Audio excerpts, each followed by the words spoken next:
Troy, 12th century BC. The Greeks' decade-long siege of Troy is drawing to a close. The cunning Odysseus has hit upon a plan to subvert the Trojans' defenses. The Greeks build a giant wooden horse and then pretend to sail away, leaving the horse at the gates of Troy as an apparent offering to the goddess Athena. The Trojans, believing the gift will make their city impregnable, take it within the city gates. But it is a trick. Odysseus and his men are hidden inside the hollow horse, and they emerge during the night to open the gates and let in the Greek army, who have returned to take the city. The Trojans don't get a chance to learn from their mistake.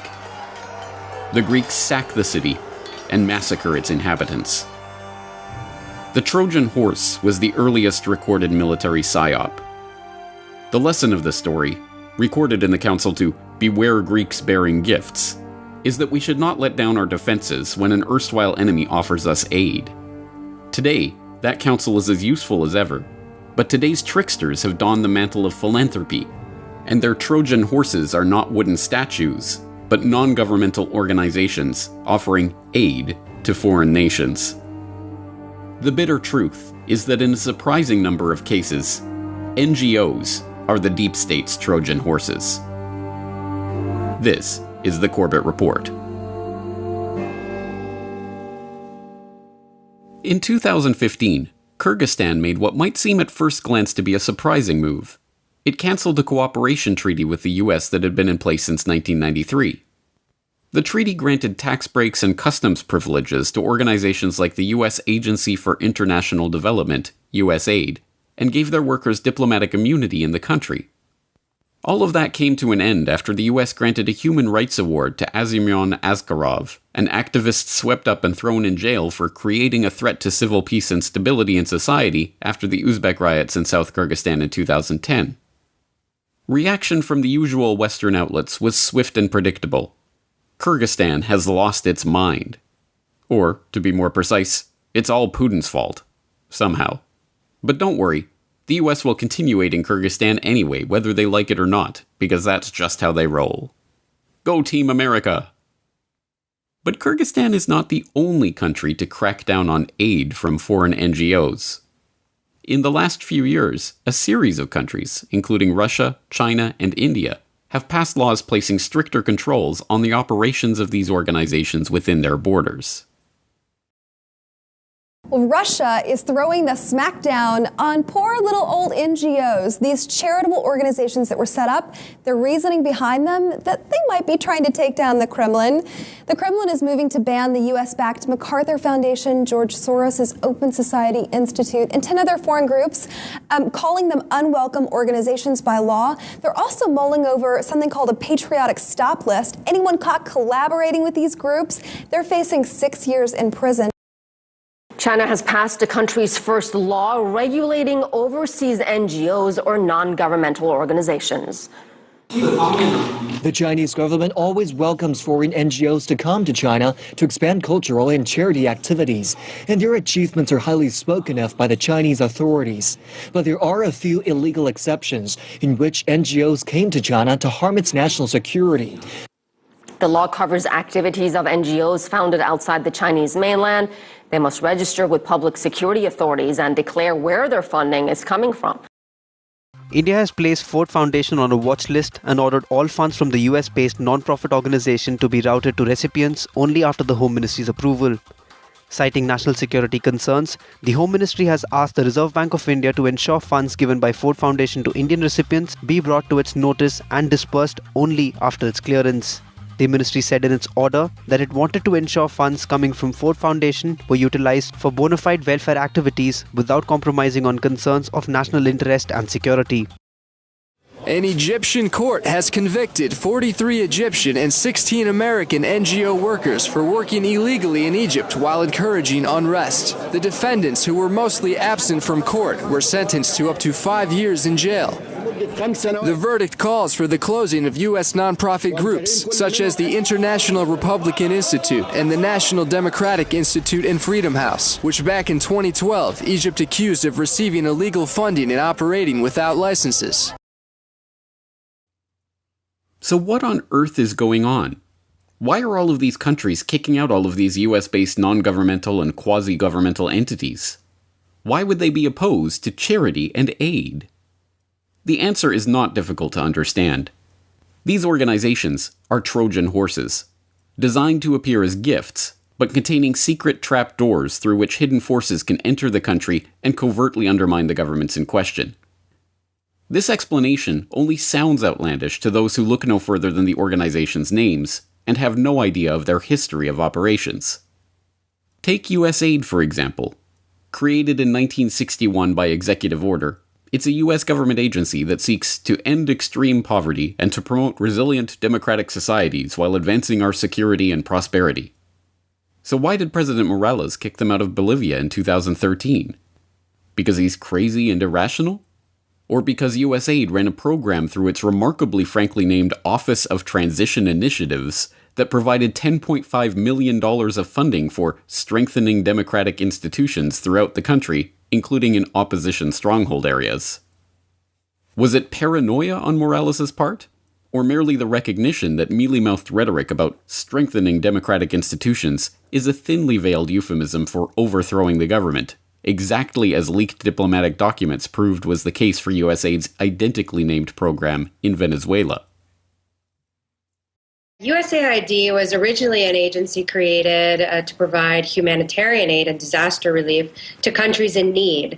And throughout the 1980s and the 1990s and more into the 21st century, it's evolved into a political arm and a funding branch of the U.S. government for what they call promoting democracy. And it's actually now a part of U.S. counterinsurgency campaigns that involve the Pentagon, the State Department in terms of diplomacy and obviously war activities, and USAID is the third agency involved in counterinsurgency, and their goal precisely is to provide what they called aid for promoting democracy or stabilizing or helping a country through some kind of political transition or economic transition. In the case of Venezuela, Venezuela is a country that is oil wealthy, so it's never qualified for any kind of direct USAID help. Therefore, USAID has never had an office here officially, and they didn't actually come to the country and set up an office until 2002, right before the coup d'etat against President Chavez. And the documents, internal documents obtained under Freedom of Information Act reveal that the sole intention of setting up the office here in Venezuela was to aid opposition forces to eventually ouster Chavez from power. Should governments trust USAID after it was revealed that the agency secretly created its own social media network in Cuba for the express purpose of undermining the Castro government? Or when it was revealed that USAID had sent a team of agents to Cuba under the guise of health and civic programs to incite rebellion amongst youth, including creating a phony HIV prevention workshop that the agency itself described as the perfect excuse to identify potential social change actors? Or when it was revealed that the agency had attempted, and miserably failed, to infiltrate Cuba's hip-hop scene, to break the information blockade, and spark a youth movement of social change in the country? A U.S. agency infiltrated the Cuban hip-hop world in an attempt to launch a youth movement against the government there. The secret operation tried to use Cuban rappers to build a network of young people seeking social change. But the Cuban regime caught on and the operation failed. In the process, the U.S. Agency for International Development unintentionally compromised a vibrant music culture that produced hard-hitting grassroots criticism of the country. Several artists at the agency tried to promote ended up leaving Cuba or stopped performing after pressure from the government. In fact, USAID's Black Ops programs for undermining foreign governments go all the way back to the founding of the agency itself. Some of the lowlights include USAID's Office of Public Safety and its part in running a CIA front program for training foreign police in torture and terror tactics in Latin America. Co-funding, with the CIA, the opium-smuggling Shengquang Air Transport, a private airline for narcotics trafficker and CIA pointman in Laos, General Vang Pao, and co-funding opposition groups in Ukraine prior to the 2014 coup, with Glenn Greenwald backer Pierre Omidyar, and, of course, George Soros. George Soros, pleasure to have you on. Same here. First, on Ukraine, one of the things that many people recognized about you was that you, during the revolutions of 1989, funded a lot of dissident activity, civil society groups in Eastern Europe, in Poland, the Czech Republic. Are you doing similar things in Ukraine? Well, I set up a foundation in Ukraine before Ukraine became independent of Russia. And the foundation has been functioning ever since. And it played an important part in events now. But this NGO Trojan horse problem is by no means confined to US aid and its associated organizations. Take the National Endowment for Democracy as another example. The official story is that the NED was created in 1983 by an act of Congress in order to encourage the establishment and growth of democratic development in target countries around the world in line with US foreign policy goals.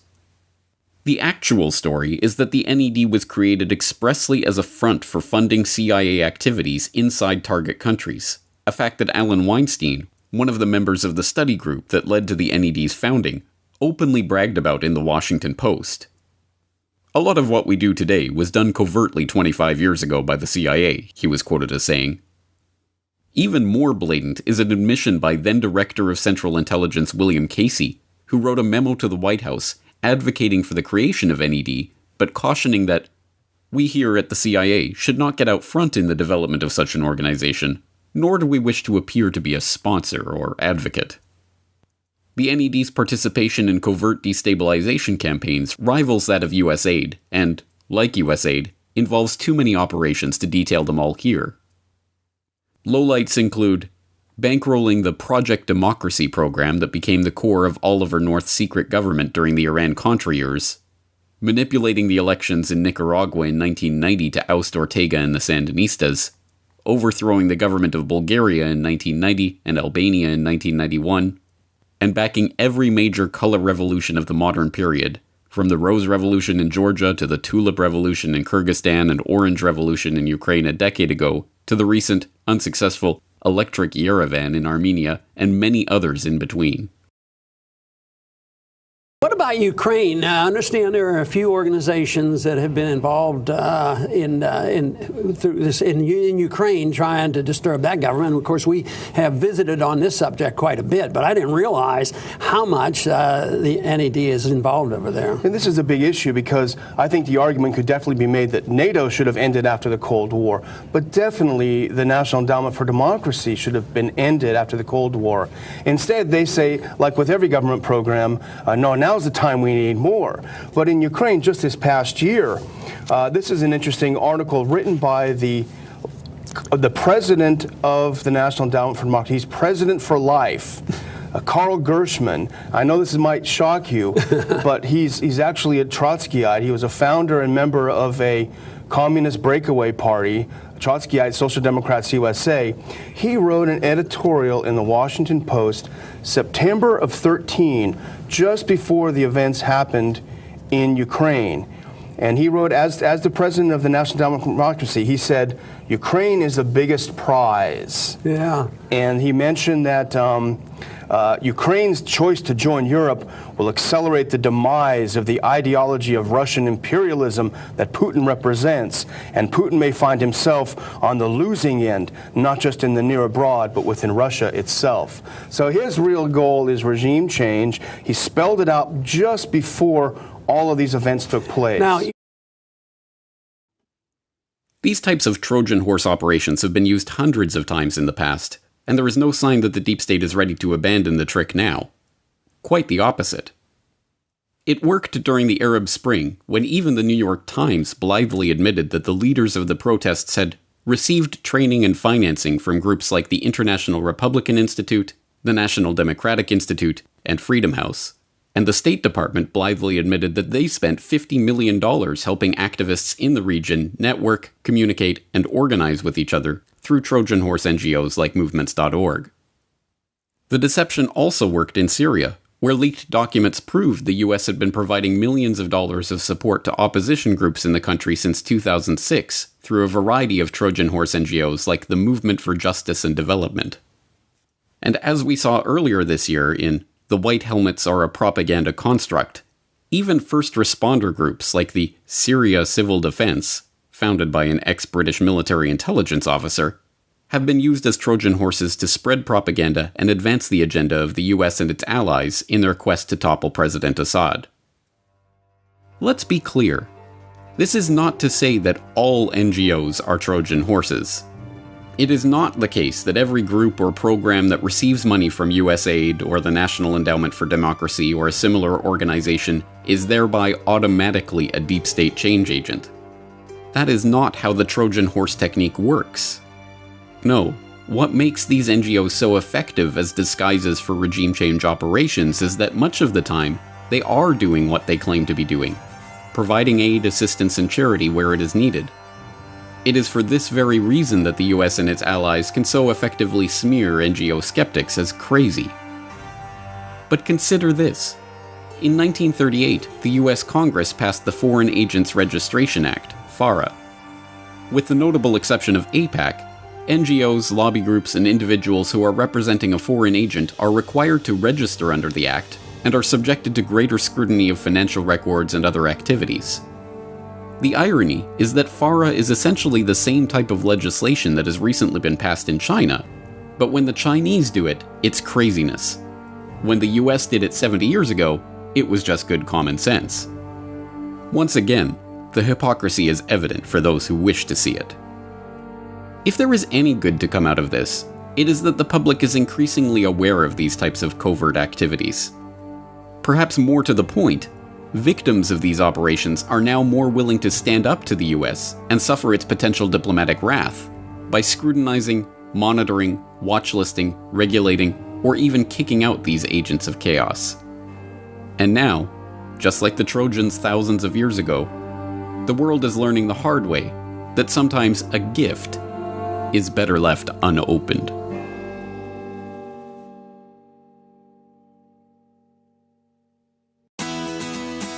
The Corbett Report is brought to you by the Corbett Report subscriber, a weekly newsletter featuring James Corbett's International Forecaster editorial, recommended reading and viewing, discounts on Corbett Report DVDs, and once a month, a subscriber-only video.